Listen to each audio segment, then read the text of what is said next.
கர்த்தருக்கு பயப்படுகிற பெரியோருக்கும் சிறியோருக்கும் கர்த்தராகிய இயேசு கிறிஸ்துவின் நாமத்தினாலே என் அன்பின் வாழ்த்துக்கள்.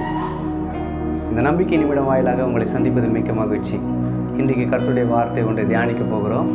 1 கொரிந்தியரின் புஸ்தகம் 1ஆம் அதிகாரம் 27வது வசனம். ஞானிகளை வெட்கப்படுத்தும்படி தேவன் உலகத்தில் பைத்தியமானவைகளை தெரிந்து கொண்டார். பலமுள்ளவைகளை வெட்கப்படுத்தும்படி தேவன் உலகத்தில் பலவீனமானவைகளை தெரிந்து கொண்டார். செபிக்கலாம். அன்பின் தெய்வமே, நீங்கள் இந்த உலகத்தில் இருக்கிற எல்லாவற்றிலும் பெரியவராக இருக்கிறீங்க. உங்களுக்கு நிகர் இந்த பூமியில் எதுவுமே இல்லை.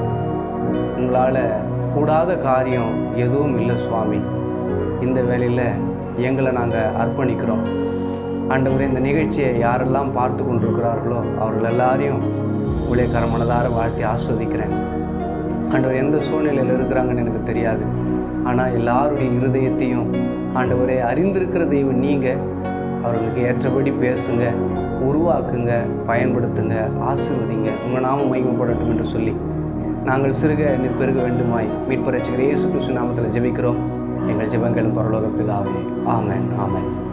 பிரியமானவர்களே, இந்த இடத்துல வேதவசனம் சொல்லுது, ஞானிகளை வெட்கப்படுத்தும்படி தேவன் உலகத்தில் பைத்தியமானவைகளை தெரிந்து கொண்டாராம். இன்றைக்கி ஆண்டவரை நம்ம துதிக்கிறதுனாலையும் ஆண்டவர் நம்ம மகிமைப்படுத்துறதுனாலையும் எப்பவும் ஜெபம், வேத வாசிப்பு, துதி ஆராதனை இப்படி நம்ம கலந்து கொள்றதுனாலையும் நம்மளை பார்க்குறவங்க சில நேரம் இது பைத்தியம், லூஸ், இது மென்டல், இதெல்லாம் உருப்படாது அப்படின்னு சொல்லியிருப்பாங்க. ஆனால் காலம் அதிவிரைவில் நிறைவேறி கொண்டிருக்கிறது. காலம் கணிஞ்சு வந்து கொண்டிருக்கிறது.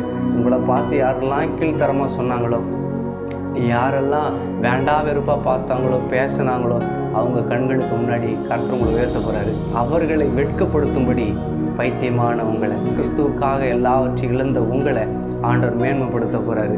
எந்த இடத்துல வைக்கப்பட்டீங்களோ அதே இடத்துல ஒரு உயர்வு, எந்த இடத்துல தாழ்த்தப்பட்டீங்களோ அதே இடத்துல ஒரு உயர்வு. நீங்கள் நினைக்கிறதுக்கும் யோசிக்கிறதுக்கும் அதிகமாக கர்த்தர் செஞ்சு அவர் நாமத்தை உங்கள் மூலயமா மகிமைப்படுத்தி கொள்ள போகிறாரு. ஆயத்தமாகுங்க. கர்த்தர் உங்களை ஆஸ்வதிக்கிற நேரம் வந்து விட்டது. God bless you.